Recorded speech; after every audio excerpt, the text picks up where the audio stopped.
Buenos días y bienvenidos a este espacio de divulgación histórica. En esta ocasión, hablaremos un poco sobre la historia contemporánea de El Salvador, más concretamente la organización campesina en la década de 1970.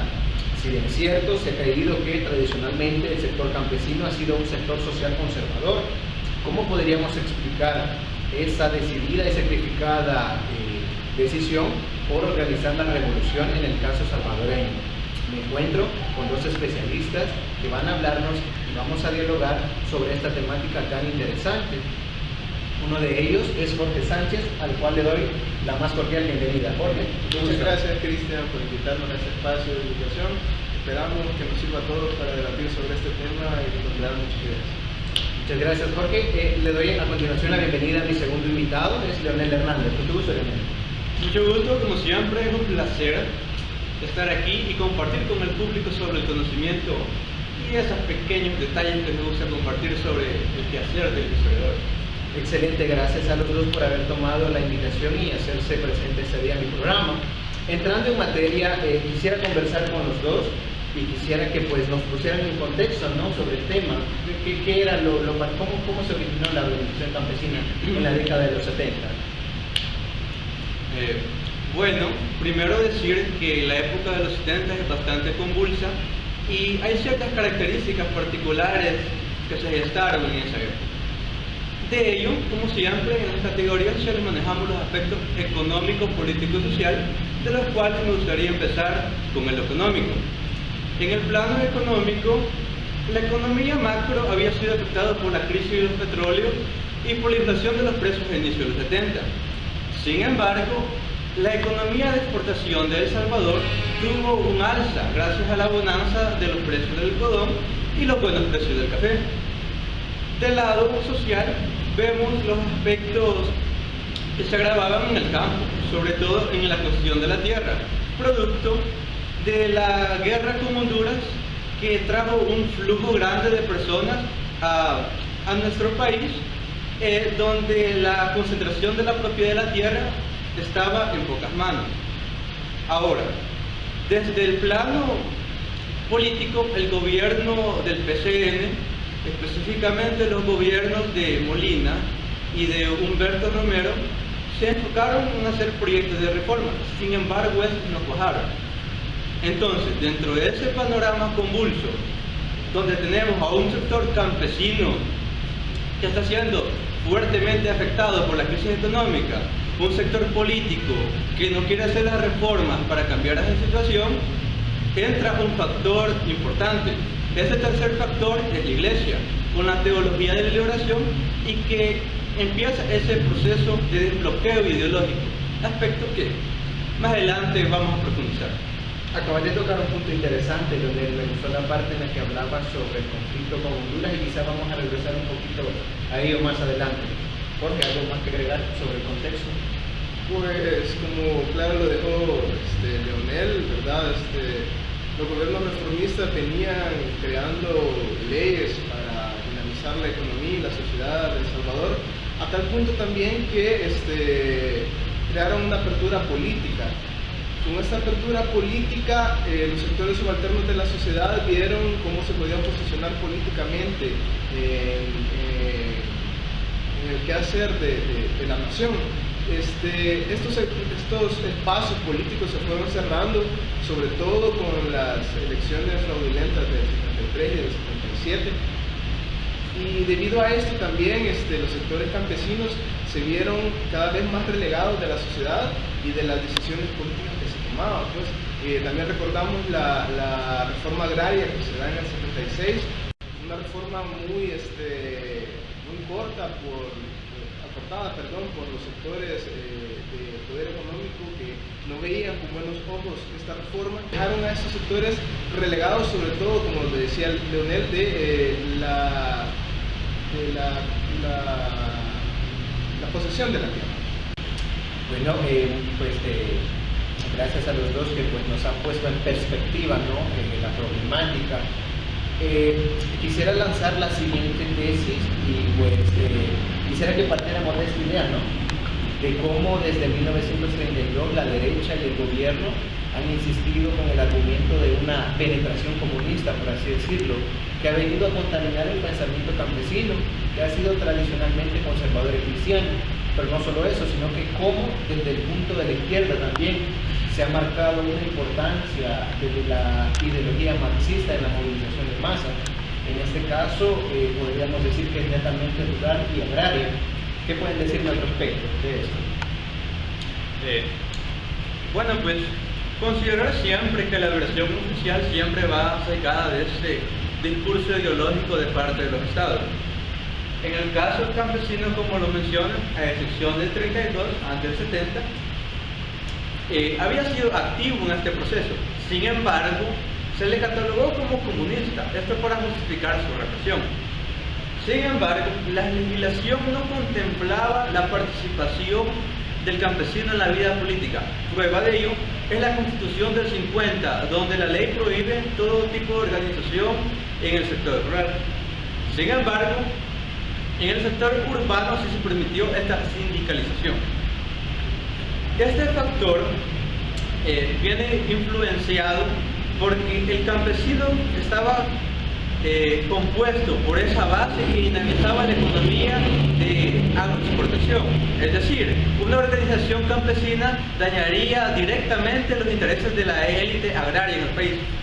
Por el lado contrario, se le daba una apertura política al sector urbano. En ese sentido, se le daba participación a esta incipiente industria y dentro de ello a sus obreros para poder hacer las protestas de forma directa hacia el Estado a través de organizaciones que aglutinaban a todos los sindicatos. Ahora, como menciona por el caso Knut Walter, este proceso de modernización de los 50 y 70 puso en contacto esa forma de organización entre campesinos y sector urbano. Esto llevó a que las ideas de sindicalización penetraran en la vida política del campesinado. Por ello puedo mencionar, por ejemplo, a FECAS, que nació como una organización netamente sindical allá por 1969 en el sector de Cabañas. Sin embargo, años después, en el 72 y en el 73, un grupo de estudiantes de teología junto a una nueva ola, digámoslo así, de sacerdotes jesuitas, y este nuevo grupo de sacerdotes llevó lo que se conoció como la teología de liberación, influenciado por el Concilio Vaticano II y por las discusiones que se gestaron en Medellín en el año 69. Este nuevo mensaje iba cargado desde una perspectiva de realidad contemporánea. Es decir, ya no se miraba la injusticia social como una legitimación en la palabra de Dios, sino que se cuestionaba y se buscaba soluciones a esos problemas. En esa medida, varios autores proponen ese desbloqueo ideológico. Para el caso Cabarrús, dice que este trabajo religioso ayudó que en un futuro cercano, hay que decirlo, estudiantes de la Universidad Nacional y de la UCA llevaran las ideas políticas, porque la sociedad de ese campesinado, específicamente de la zona de Aguilar, estaba entrando en un proceso de cambio de mentalidad. Este nuevo grupo de campesinos conformó la Federación de Cristianos Campesinos del Salvador, conocido como FECAS. Sin embargo, se gestaba a la vez ese proceso dual de concientización en la parte social del lado de la iglesia y la concientización política de parte de los estudiantes de la universidad. Qué interesante la parte que menciona sobre la teología de la liberación.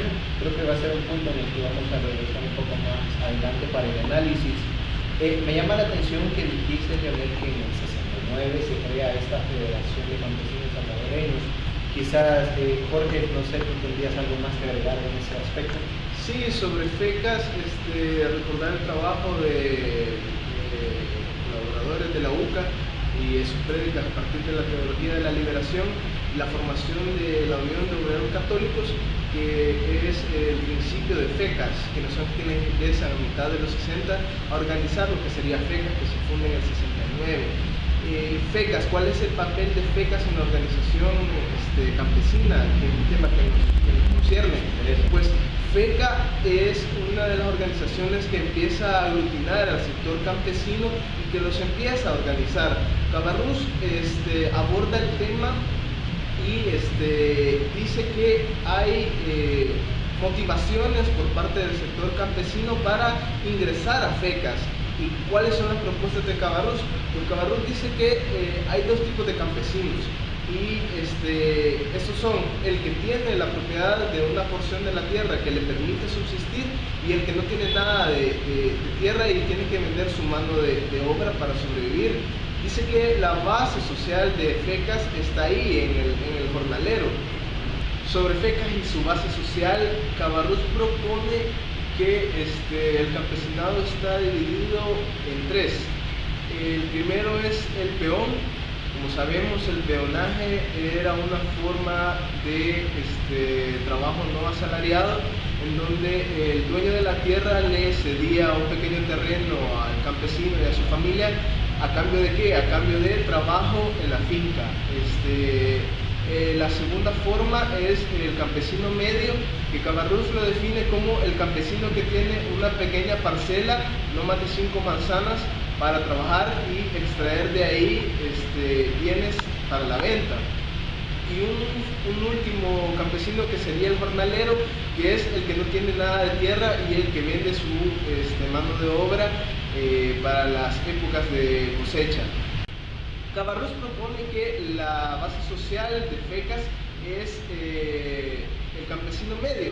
¿Por qué? Ya que el campesino medio no tenía mucha tierra para producir, esto le necesitaba una ayuda extra, un ingreso extra económico, así que se veía en la necesidad de dar su mano de trabajo.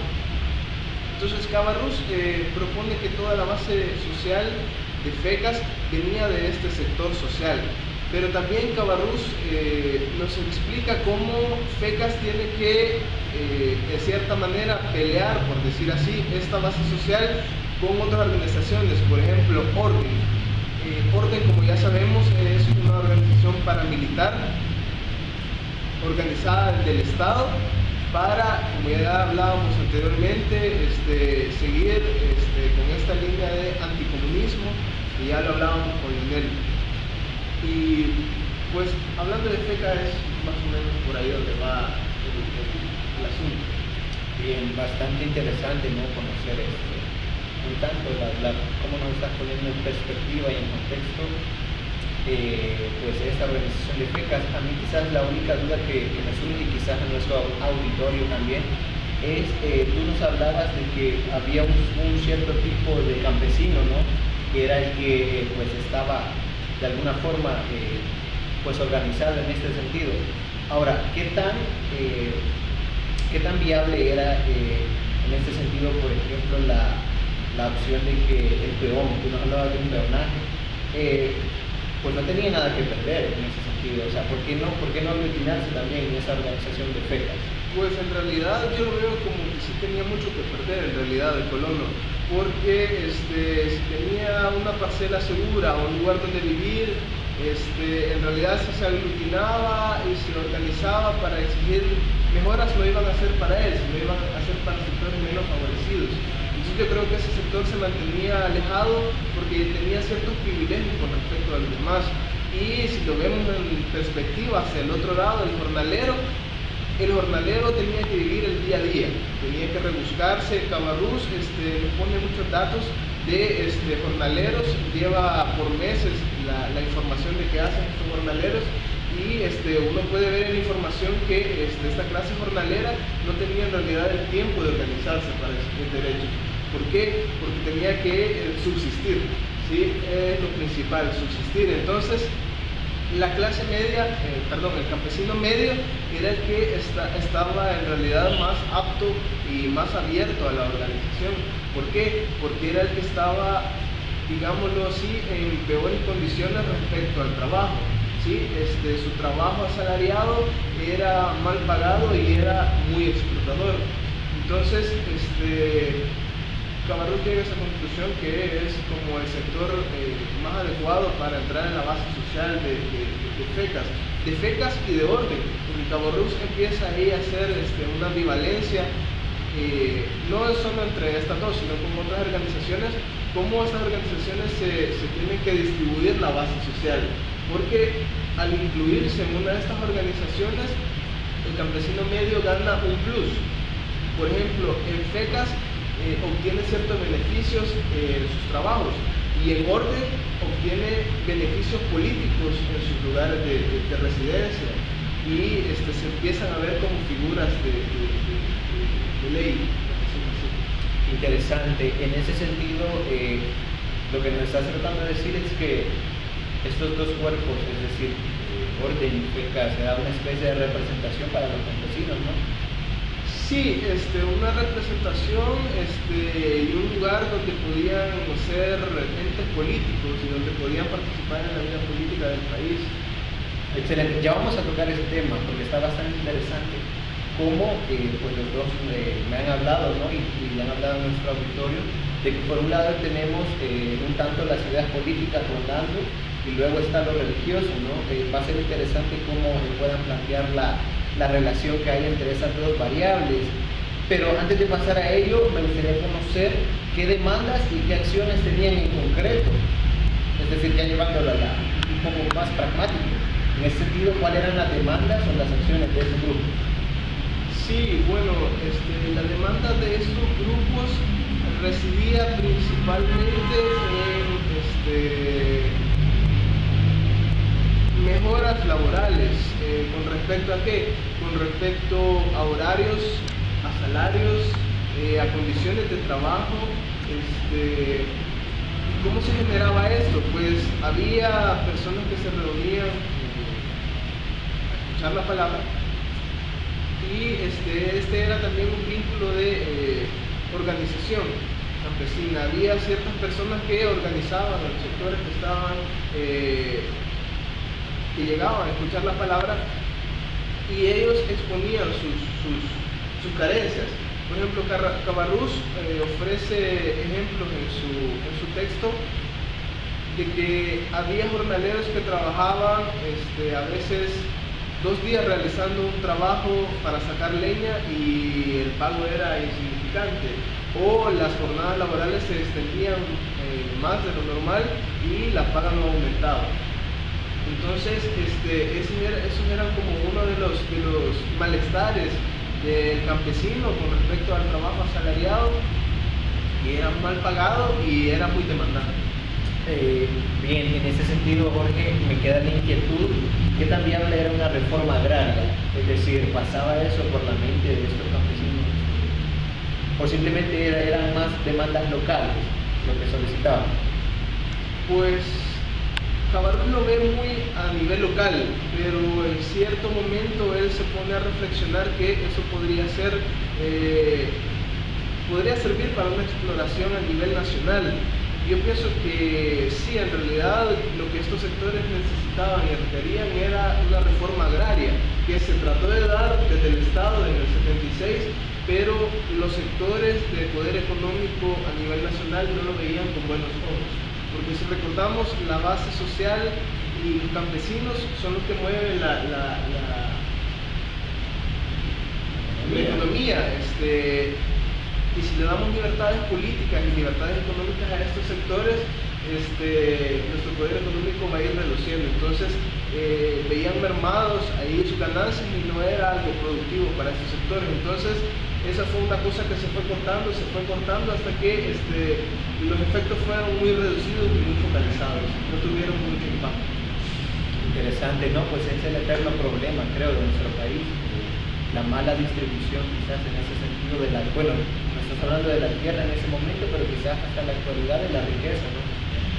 Bien, pues ha sido interesante lo que nos ha mencionado Jorge en ese sentido, pero Leonel, ¿podrías mencionarnos a mí y al auditorio en general, primero, qué relación hay en el proceso de estas dos ideas, ¿no? Por un lado, primero lo político está flotando por la cabeza de los campesinos, y luego cómo este proceso religioso, ¿no? viene como a, tú nos decías que era una especie de penetración o desencanto ideológico, ¿no? En ese sentido, ¿qué relación hay entre lo político y lo religioso? Y quizás la segunda pregunta sería, ¿cómo influye la muerte de Rutilio Grande? Estamos hablando de los años 1976-77, para que estas organizaciones campesinas se radicalicen. Bueno, el primer punto que mencionabas era el que hablaba anteriormente, era el desbloqueo ideológico. Ese lo trabaja Camarón, y si bien da esta perspectiva de que el proceso fue ese cambio de mentalidad en el campesinado y ese paso a lo político, también me gustaría tocar los puntos que trata Cristina Pirker. Ella menciona de cómo ese proceso, tanto el religioso como el político, va inmerso en una mística. Es decir, lo religioso siempre ha estado inmerso en el campesinado y es lo que le da ese factor conservador. Sin embargo, es la misma religión quien da ese paso a la apertura de una nueva mentalidad.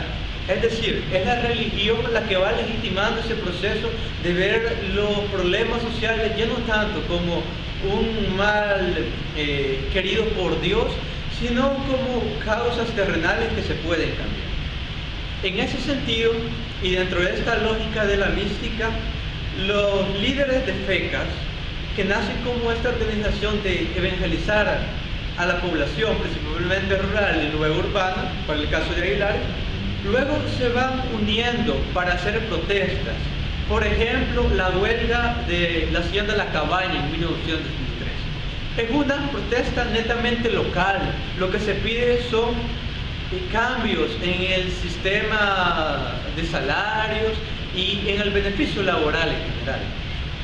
Sin embargo, el contacto de estos líderes campesinos con estudiantes de teología de la Universidad Centroamericana, UCA, y de la Universidad Nacional, llevan a hacer ese nexo entre organizaciones sindicales urbanas y las organizaciones campesinas. En ese sentido, se empiezan a introducir ideas del socialismo, pero hay que entender que en el campo el socialismo no era un punto de discusión, se entendía el socialismo a base de discursos ya elaborados. Con esto quiero decir que la interpretación del socialismo parte de la fe, contrario a lo que se vivió en sectores más académicos como la Universidad del Salvador. En el sector rural lo que sucedió fue un entendimiento a partir del Antiguo Testamento. Te puedo mencionar, por ejemplo, el Éxodo, en el caso de Moisés, donde este grupo de judíos estaba siendo oprimido por un faraón. Bueno, entonces los jesuitas, a partir de estas parábolas, utilizan ese conocimiento para ejemplificar la realidad y plantear que el campesinado no debe ser conforme con su situación y empezar a buscar los medios que le den poder para lograr esos cambios. Pero yo también me quedaría con esa disputa en el campo entre orden, por un lado, siendo un grupo paramilitar de derecha, y por el otro FECAS, un grupo evangelístico y político a la vez. Cómo los grupos se van peleando a ese grupo de población que lleva una separación entre soldados del ejército en un futuro y guerrilleros del lado de la izquierda. Creo que nos faltan más estudios sobre ese proceso dual y cómo va surgiendo también esa mentalidad, ese cambio de dejar lo evangelístico y pasar directamente a la acción en el caso campesino. Bueno, pues no me queda más que agradecer a mis invitados. Jorge, muchas gracias. Leonel, muchas gracias por haber aceptado la invitación y pues hemos conversado de este tema pues bastante interesante, ¿no? Quedará la puerta abierta para que pues hablemos sobre estudios posteriores. A ustedes, amigos televidentes, a todos los que nos han acompañado en la transmisión, al equipo de producción, pues queremos darles las gracias por haber hecho posible esta entrevista y esperemos que pues cada uno tome, ¿no?, los aportes que han hecho nuestros especialistas. Muchas gracias y tengan buen día.